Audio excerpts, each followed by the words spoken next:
Okay, so anyone who knows me knows that I've got a ton of respect for the general concept of games being on our cell phones and tablets. But let's be honest here, we all know that one annoying kid who's always like, you got games on your phone? So yeah, they can be really good time killers, but for people who are on their lunch break and students who've got time in between classes, or for the delinquents who like to play in their classes. But nothing has ever really stuck with me to the point where I wanted to play it at home when I have a perfectly good AAA title to play on my PC, PS4, or Switch. There's only been one occasion around 2 years ago when I first played Final Fantasy Brave Exvius. It's a tactical turn-based JRPG that heavily resembles that of the older Final Fantasy games, but on phones, and with it has an original story. Though I was on the game for quite a while, in the end it shared the same fate that most mobile games arrive at for me, wasting space on my phone. Now a few days back while Blaze and I were discussing Nintendo-based collaboration ideas, he mentioned the new mobile game IP from Nintendo called Dragalia Lost, and let me tell you, I was really skeptical at first because, like I said before, I really have never been the biggest fan of mobile games, but oh, was I wrong. Everything to the simple anime art style to how fluid the combat in the game can be. The game, as soon as it launches, is oozing with passion that developers had while creating this game. A short little story summary of the beginning of the game is that we play as a young prince on a journey with his sister and family fairy to form a pact with a dragon to prove himself worthy of being a king. So far in the story from what I played, I've really enjoyed its simplistic plot, and I feel like it does a really solid job keeping people intrigued by adding new and likable characters and having a proper balance of lighthearted moments alongside serious moments. It really gives our main character a bit of depth as we find out about one of his elder brothers was a crooked prince who had underhanded methods of getting what he desired rather than doing the genuine princely way of doing things. Things like that really let me appreciate how well even a simplistic plot can be really refreshing to experience. Now, though I really love the satisfying feeling of combat in Dragalia Lost, it isn't perfect. Though I haven't had too much trouble with this as I played it a little bit more and kept myself mindful of this issue, was that in this game there's no virtual joystick on screen. So in order to move, attack, and interact with things, it's all done relatively the same way. The game recommends switching its UI to the appropriate settings for right-handed or left-handed users, and when doing so, the player places their thumb or finger on screen and drags in a direction in order to run the desired way. That may seem simple enough, but while in combat against 3 to 5 enemies at one time, avoiding getting hit while trying to attack enemies from a specific direction was a bit annoying at the beginning. Though I learned the prince has a wide range of attack that allows him to hit multiple targets at once if they're close enough with a single slash. Again, not that big of an issue, but where my annoyance really sprang from was that you have the ability to dodge roll in this game.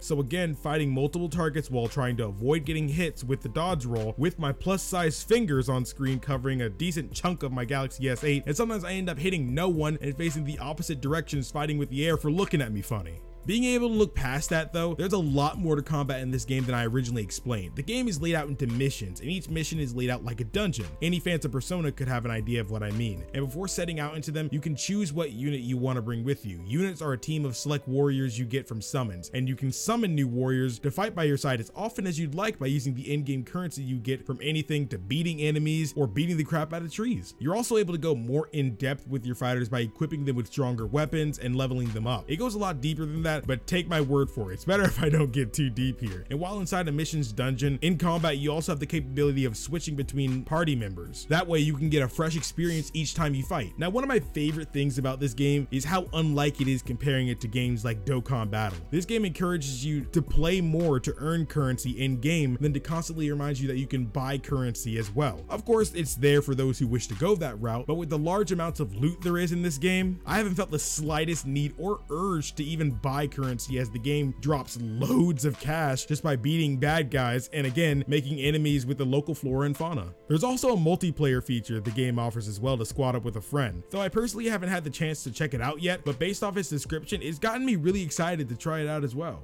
So with all that being said, I truly think everyone watching this video should check out Dragalia Lost. You'll be really happy you did, and while you're at it, why not grab a friend to play it too? There's a load of fun to be had. Dragalia Lost, while not perfect, is definitely a must play for anyone who loves action JRPGs. If you enjoyed today's video, letting me know by leaving a like and subscribing to Blaze will also let him know you'd love to see something like this again. And if you enjoyed my commentary, why not swing by to my channel? I do discussions and game reviews on games new and old and think I'm funny sometimes while doing so. Thank you all so much for watching. My name is Kingdomace, and remember, my loyal knights, to always look skyward.